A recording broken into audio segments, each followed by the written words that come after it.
அன்பு உள்ளங்களே, அனைவருக்கும் வணக்கம். நான் நிறைய கதை சொல்லிட்டு வந்துட்டுருக்கேன். அதில் இப்போ ஸ்ரீமத் பாகவதம்ங்கிறதுலேருந்து ஒரு சிறு கதை.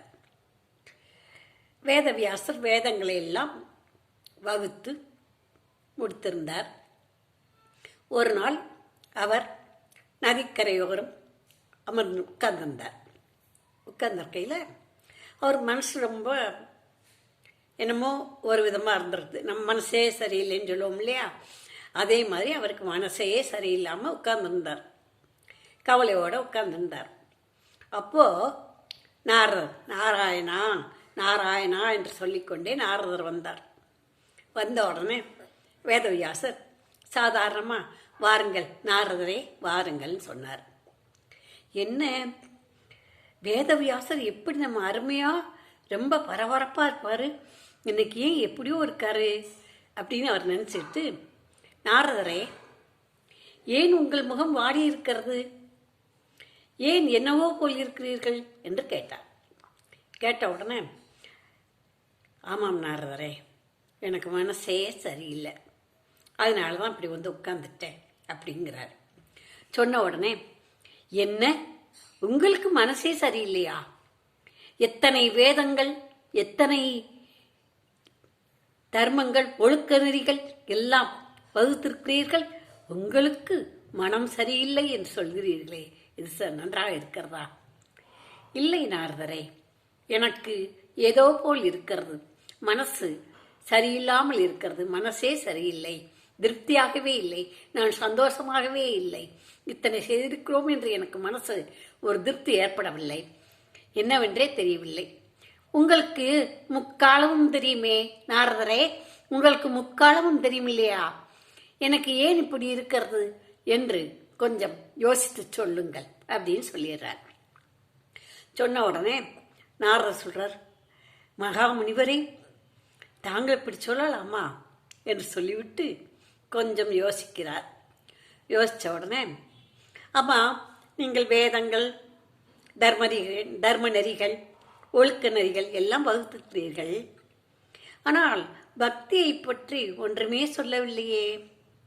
ஒரு ஆத்மா மோட்சம் அடைய வேண்டும் என்றால் பக்தி மார்க்கம் வேண்டும், பக்தி மார்க்கம் வேண்டும் என்றால் கடவுளை பற்றி பகவானை பற்றி தெரிந்திருக்க வேண்டும். அதனால் மக்களுக்கு உயிர்களுக்கு பக்தி மார்க்கத்தை உண்டு பண்ண நீங்கள் பகவானுடைய குணநலன்களை, அவருடைய அற்புதங்களை, அவருடைய எண்ணங்களை, உயிர்களின் மேல் இருக்கும் அவருக்கு அக்கறையை எடுத்து சொல்லி ஒரு புத்தகம் எழுதுங்கள், அப்படி எழுதினால்தான் உங்கள் மனக்குறை ஆறும் தீரும் சொல்றார். என்ன நீங்கள் பகவானை பற்றி நான் என்ன எழுத முடியும் என்று கேட்கிறார் வேதவியாசர்.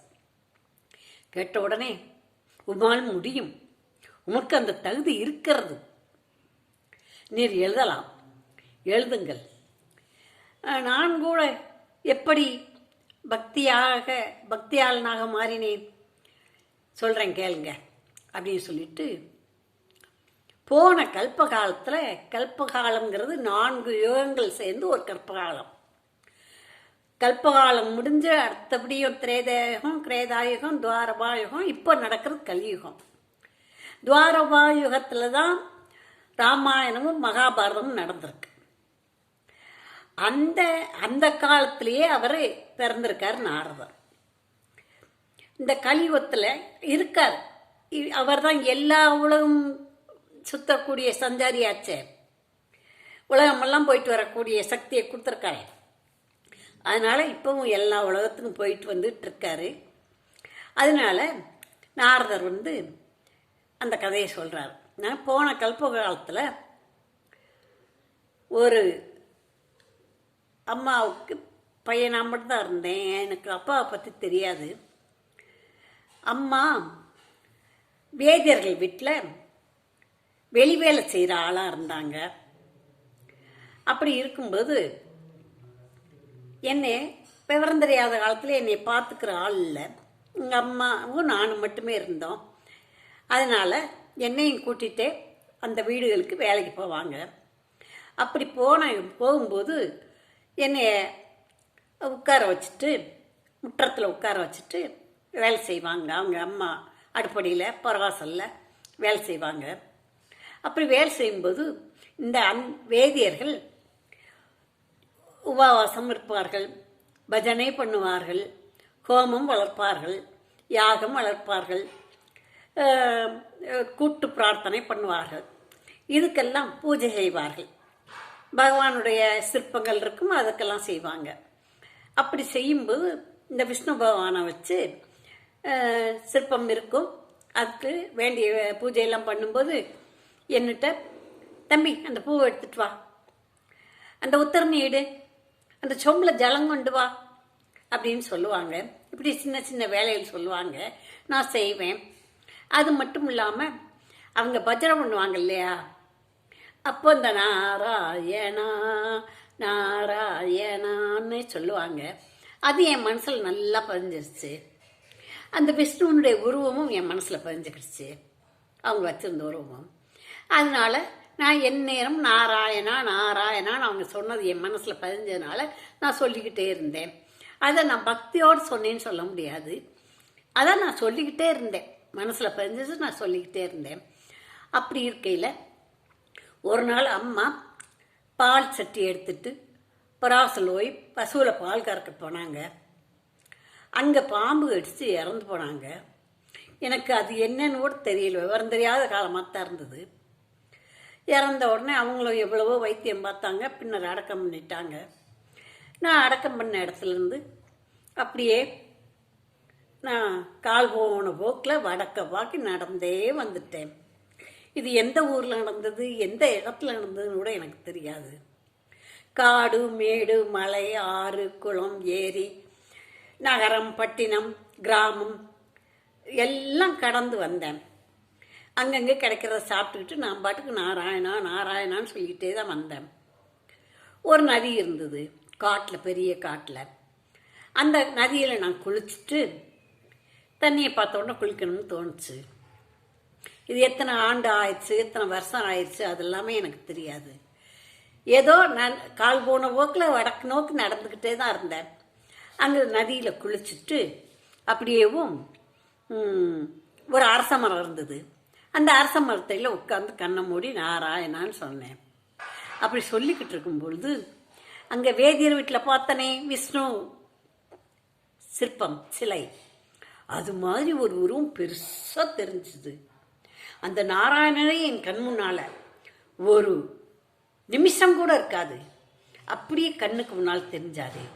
தெரிஞ்ச உடனே நான் கண்ணை முழிச்சு பார்க்கும்போது போயிட்டாரு. கண்ணை மூடி இருக்கிறவருக்கு இருந்துச்சு வெளியே, கண்ணை முழிக்கும்போது இல்லை.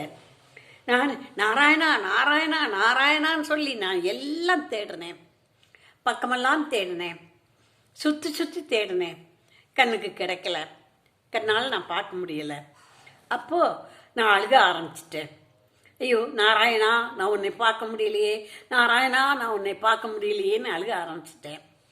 அப்படி ஆரம்பிக்கவும் வானத்திலேருந்து ஒரு சத்தம் கேட்டுது. குழந்தாய் அழாதே, என்னை மகா மகா முனிவர்கள் கூட வெகு நேரம் பார்க்க முடியாது, என்னை காண முடியாது. ரொம்ப தவசு பண்ணணும், ரொம்ப தவம் இருந்தால் தான் நான் அவங்களுக்கு காட்சி இருந்து வரம் தருவேன். ஆனால் நீ குழந்தையா இருக்கும்போதே வேதியர்களுக்கு பணிவிடை செஞ்ச, என் நேரம் என்னுடைய நாமத்தை ஓதிக்கிட்டே இருந்த, அதனால் உனக்கு காட்சி தருவோன்னு ஒரு வினாடி காட்சி தந்தேன். அதனால் நீ என்னை பார்க்க முடிஞ்சுது, உன் கண்ணுக்கு தெரிஞ்சிருக்கிறேன். அதனால் நீ என்னை தேடி பார்த்து அழுகாத, நீ நாமத்தை சொல்லிக்கிட்டே இரு. உனக்கு நான் ஒரு வரம் தரேன், நீ எந்த லோகத்துக்கும் போய் வரலாம். நீ நினச்ச நேரம் நினச்ச லோகத்துக்கு, நினச்ச வீட்டுக்கு, நினச்ச இடத்துக்கு போயிட்டு வரலாம். அப்படியே காற்றுல பறந்து வாய் போவான் உன்னை கூட்டிகிட்டு போவார், கொண்டு வந்து விடுவார். நீ நினைக்கிற இடத்துக்கு போகலாம். அது மட்டும் இல்லாமல் நடந்த காலம், நடக்க போகிற காலம், இப்போ நடக்கின்ற காலம், இந்த 3 காலமும் உனக்கு தெரியும். யாரை பற்றி சிந்திக்கிறியோ அவங்கள பற்றி உனக்கு முக்காலமும் அறியக்கூடிய சக்தியை நான் தாரேன். அதனால் நீ அந்த சக்தியை வச்சுக்கோ, நீ எல்லா இடத்துக்கும் போய் வா. இந்த நாராயணாங்கிற பக்தியவே நாமத்தையே சொல்லிக்கிட்டு உனக்கு அதுவே பெரிய வரப்பிரசாதம் சொல்லிடுறார். சொன்னார். அதுபடி நான் கேட்டு சொல்லிக்கிட்டே இருக்கிறேன். இப்போது நான் இந்த வீணை அந்த இடத்துல கிடச்சிது. இதுக்கு மகதின்னு பேர் வச்சேன். இந்த வீணையினுடைய சத்தம்தான் எனக்கு பிடிச்சிருந்தது. வீணையினுடைய இசையும் அந்த இசையினாலேயே இந்த நாராயணா நாராயணான்னு சொல்லக்கூடிய ஒரு அருமையும் எனக்கு கிடச்சிது. இப்படித்தான் எனக்கு பக்தி வந்தது. அது மாதிரி அற்புதங்களை சொல்லுங்கள்.